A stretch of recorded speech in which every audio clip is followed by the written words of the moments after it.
दोस्तों आज हम सब लोग स्मार्टफोन का इस्तेमाल जरूर करते हैं। इस फोन के अंदर एक सिम पड़ी ही होती है। अब वो सिम चाहे एयरटेल की हो या फिर जियो की या फिर वीआई यानी वोडाफोन आइडिया की ही क्यों ना हो, इसको इस्तेमाल करने के लिए कंपनी इसमें रिचार्ज करवाती है। अब तो कंपनी को क्या हो गया है कि बिना रिचार्ज करे सिम पर किसी का फोन भी नहीं आ सकेगा। लेकिन जियो ने अभी ऐसा कोई सिस्टम नहीं लागू किया है, इसलिए जियो अब तक मार्केट में काफी लोगों को बनाए हुए है। लेकिन एयरटेल और वीआई ने ऐसा सिस्टम ला रखा है। लेकिन जियो के आने से पहले एयरटेल और बाकी कंपनियां अपने आप को इस टेलीकॉम सेक्टर का भगवान समझती थी।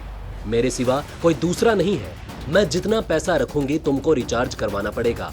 लेकिन फिर एंट्री हुई जियो की, जो एयरटेल और बाकी कंपनियों के लिए काल बनकर आया था। जियो के आने के साथ ही कई कंपनियां अपना बोरिया बिस्तर लेकर टेलीकॉम सेक्टर छोड़कर चली गई। एयरटेल को भी जियो के आने से काफी ज्यादा नुकसान हुआ, लेकिन एयरटेल हार मानने वालों में से नहीं था। उसने कुछ ऐसे फार्मूले अपनाए जिससे वो जियो को टक्कर देने वाली कंपनी बन गया। तो चलिए आज हम जानते हैं कि एयरटेल ने ऐसा क्या किया जो आज वो जियो के टक्कर में खड़ा हुआ है। दोस्तों वीडियो को शुरू से लेकर आखिरी तक जरूर देखिएगा। तो चलिए बढ़ते हैं बिना किसी देरी के वीडियो की तरफ। दोस्तों 2016 में मुकेश अंबानी ने अपना जियो लॉन्च किया, जिसके बाद जिसे देखो वो लंबी लंबी लाइनों में अपना घंटों बर्बाद करके उसके बाद तब कहीं जाकर एक जियो सिम को पाता था। आपको याद होगा सबसे पहले जब जियो सिम आया तो उसके साथ आपको जियो का फोन लेना भी अनिवार्य था। फिर उसके बाद मुकेश अंबानी ने बारकोड वाला सिस्टम लेकर आए, जिसके बदले आप एक फोन में एक बारकोड निकाल सकते थे और वो बारकोड वहां पर दिखाकर एक जियो का सिम ले सकते थे। जियो सिम के आने के बाद गांव-गांव में भी इंटरनेट आसानी से पहुंच सका। जो लोग इंटरनेट जानते नहीं थे क्या होता है, जिन्होंने कभी इंटरनेट के बारे में सुना भी नहीं था क्या होता है ये, फिर मुकेश अंबानी द्वारा लॉन्च किए गए जियो सिम की वजह से वो भी आज इंटरनेट का मजा उठा पा रहे हैं। इसी वजह से 2017 में इंडिया को सबसे ज्यादा मोबाइल डाटा इस्तेमाल करने का खिताब मिला। लेकिन कहते हैं ना, जब एक का नुकसान होता है तब जाकर दूसरे का फायदा होता है। जब जियो को लगातार हर दिन लाखों सब्सक्राइबर मिल रहे थे, तो वहीं दूसरी टेलीकॉम कंपनी अपने हर दिन हजारों सब्सक्राइबर खो रही थी। आपको पता होगा इससे मुकेश अंबानी के भाई अनिल अंबानी का भी नुकसान हुआ। जियो ने आते के साथ ही मार्केट में तहलका मचा दिया। इससे सीधा इफेक्ट पड़ा आइडिया, वोडाफोन, टेलीनॉर, एयरसेल और एयरटेल इन कंपनियों पर, और इनमें से कुछ कंपनियों को सरवाइव करने के लिए मर्ज होना पड़ गया। लेकिन फिर 2020 में जियो को टक्कर देते हुए एयरटेल बहुत ज्यादा आगे निकलने लगा। इसमें जियो ने काफी सब्सक्राइबर खो दिए और इनके कुल सब्सक्राइबर बचे थे 32.4 करोड़ सब्सक्राइबर।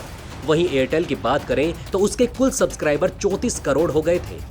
जी हां दोस्तों, यहां पर सवाल उठता है कि अचानक से ही एयरटेल इतने सारे सब्सक्राइबर कहां से ले आया? ऐसा कौन सा तरीका उसने अपनाया जिससे एयरटेल ने जियो को पीछे छोड़ दिया? तो चलिए दोस्तों आपको थोड़ा आसान बनाकर इसे समझाने की कोशिश करते हैं। आपको वो दिन भी अच्छे से याद होगा जब हमें 1 GB डाटा के लिए 200-300 रुपए देने पड़ते थे। फिर एक दिन अचानक जियो की एंट्री होती है, जो सभी टेलीकॉम कंपनियों को आते के साथ नुकसान पहुंचाना शुरू कर देती है। जियो का असर सबसे पहले देखने को मिला एयरसेल पर, जिसने 2018 में ही अपना दम तोड़ दिया। इसी को देखते हुए आइडिया और वोडाफोन जैसी बड़ी कंपनियां आपस में मर्ज हो गई। अगर हम टेलीनॉर कंपनी की बात करें तो उसने 2017 में ही अपना दम तोड़ दिया था और अपना बोरिया बिस्तर बांधकर टेलीकॉम सेक्टर से निकल गई थी और अपने सारे मटेरियल को फ्री में एयरटेल को देना पड़ा और सबको टाटा बाय बाय बोलकर चली गई। एयरटेल ने टेलीनॉर से कहा कि तुम अपना सारा सामान मुझे दे दो और मैं तुम्हारा कर्ज चुका दूंगा। ये दोनों की डील हो गई और फिर इसने अपना सारा सामान दिया और चली गई। टाटा डोकोमो का 130 करोड़ का कर्ज हो जाने के बाद इसने भी फैसला किया कि अब मुझे कोई कंपनी के साथ मर्ज हो जाना चाहिए। टाटा डोकोमो ने एयरटेल को पकड़ा और एयरटेल के साथ मर्ज हो गई। सिर्फ 2 सालों में जियो ने 24 करोड़ सब्सक्राइबर जोड़ लिए थे और बाकी सभी कंपनियों को नुकसान पर नुकसान हो रहा था। जियो इकलौती ऐसी कंपनी थी जो फायदे में चल रही थी। फिर ऐसा 2 साल में एयरटेल ने क्या किया जो आज जियो को भी टक्कर दे पा रही है?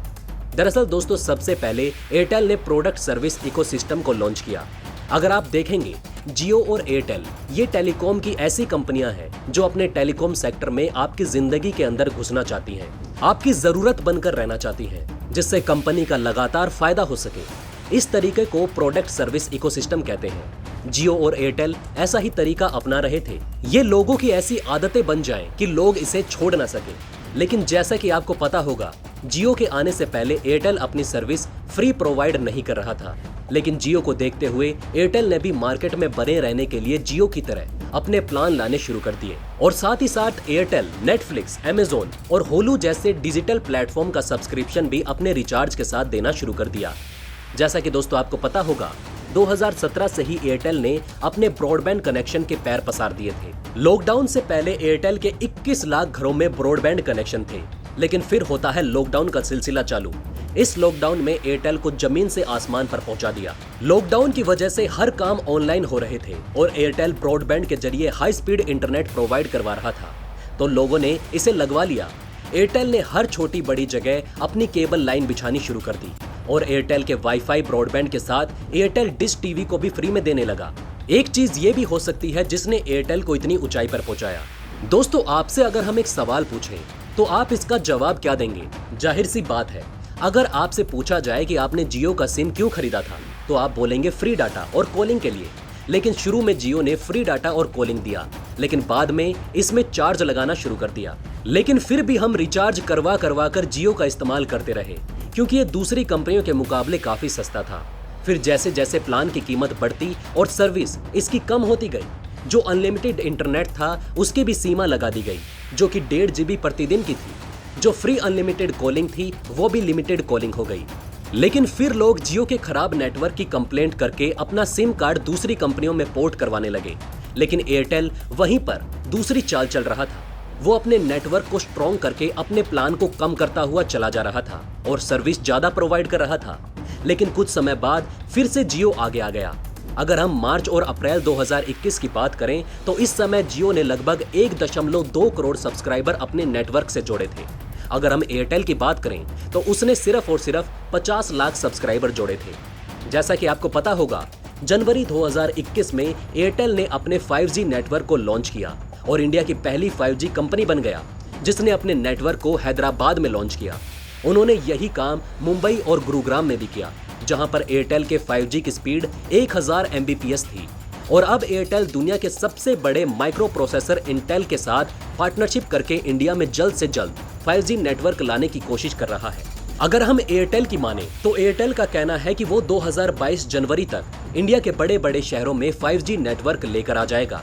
दोस्तों, आपको क्या लगता है, कौन सी कंपनी बेस्ट है, एयरटेल या फिर जियो? आप हमें नीचे कमेंट करके बता सकते हैं। तो बस दोस्तों, इस वीडियो में फिलहाल के लिए इतना ही। मिलते हैं किसी नई वीडियो में एक नए टॉपिक के साथ, तब तक के लिए अलविदा। लेकिन जाने से पहले दोस्तों, इस वीडियो को ज्यादा से ज्यादा लाइक और शेयर जरूर करिएगा, ताकि आपके अपनों के पास भी ज्यादा से ज्यादा जानकारियां पहुंच सके। उम्मीद करते हैं कि आपने इस वीडियो से कुछ न कुछ नया जरूर सीखा होगा। अगर हाँ, तो लाइक करके हमें अपना प्यार दिखाइए, कमेंट करके हमें अपनी राय बताइए और चैनल को सब्सक्राइब करके अपने ज्ञान को ऐसे ही बढ़ाते रहिए। धन्यवाद।